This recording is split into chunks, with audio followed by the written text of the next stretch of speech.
Have you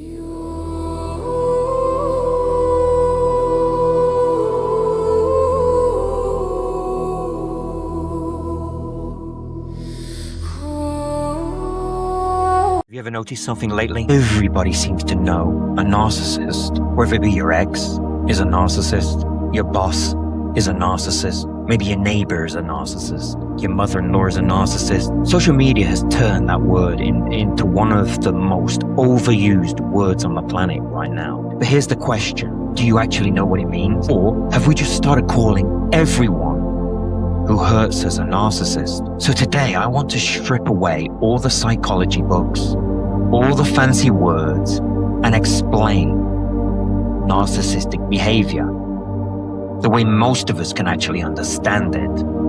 Not to diagnose people, not to point the finger, but to help you recognize unhealthy patterns when you see them. Because understanding people is far more valuable than simply labeling them. Now, before we go any further, let me make something crystal clear. I'm not a psychologist, and I'm not diagnosing anyone. Only qualified mental health professionals can diagnose narcissistic personality disorder. Today, we're purely talking about narcissistic behavior, patterns of behavior that over time can cause real damage to people around them. Here's probably the biggest one. A person showing strong narcissistic behavior rarely believes that they're the problem. Now think about that. Most of us at some point have looked in the mirror and thought, you know what?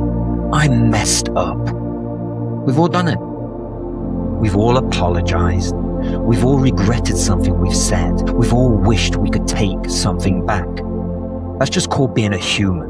There's something showing strong narcissistic behavior often struggles to do that. If they lose their temper, it's because you pushed them. If they lose their job, their boss was jealous.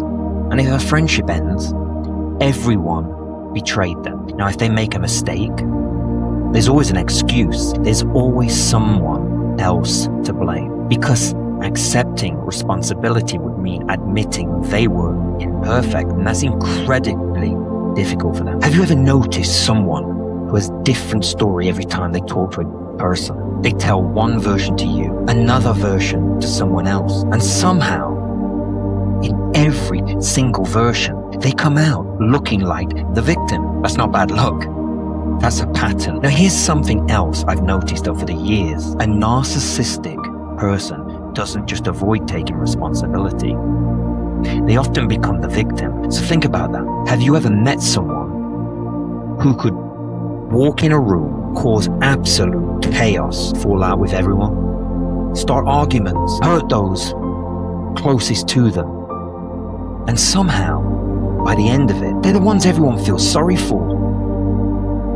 It's almost like they mastered the art of rewriting a story.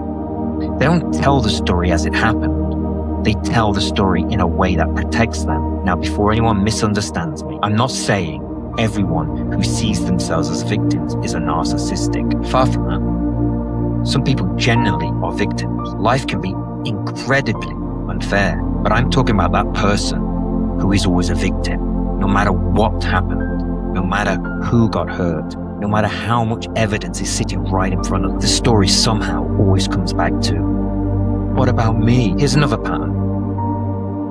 Everything becomes about them. Have you ever had a conversation with someone where no matter what you're talking about, within 2 minutes, the conversation somehow ended up back about them? You tell them you've had a rough week.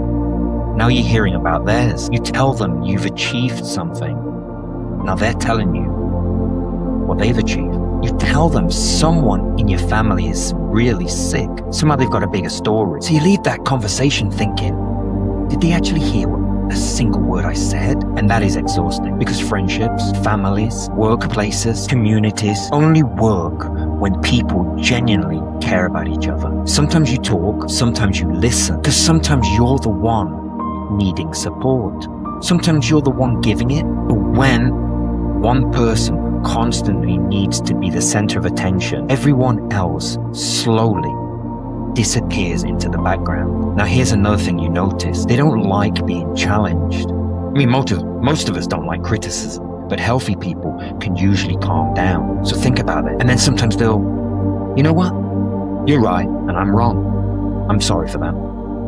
But a person showing strong narcissistic behavior often can't, because admitting they're wrong feels like losing. Instead, they'll argue, deflect, blame, or even change the subject, or attack the person pointing out the problem. Not because they want to resolve the problem, but because they're protecting their image becomes more important than facing the truth. And over time, the people around them stop speaking up, not because everything is okay, but because it's easier than another argument. Now here's what I think people definitely get confused. Some people hear this and think, so narcissists are just bad people. No, life isn't that simple. Some people have experienced deep trauma. Some people grew up believing admitting fault wasn't safe. Some people have learned unhealthy ways of protecting themselves. Understanding where behavior comes from doesn't excuse it though, but it does remind us that human beings are very complicated. The goal of today's video isn't to judge people, it's to recognize unhealthy patterns so we know how to respond wisely. And I want to leave you with one final thought. This video isn't about helping you point the finger at someone else. It's about encouraging all of us to look in the mirror, because if we're honest, every single one of us has shown selfishness. Every one of us has wanted to be right. Every one of us has made excuses. The difference is whether we're willing to own it, whether we're willing to say, I was wrong. Those three words can save friendships, can save families, and save careers.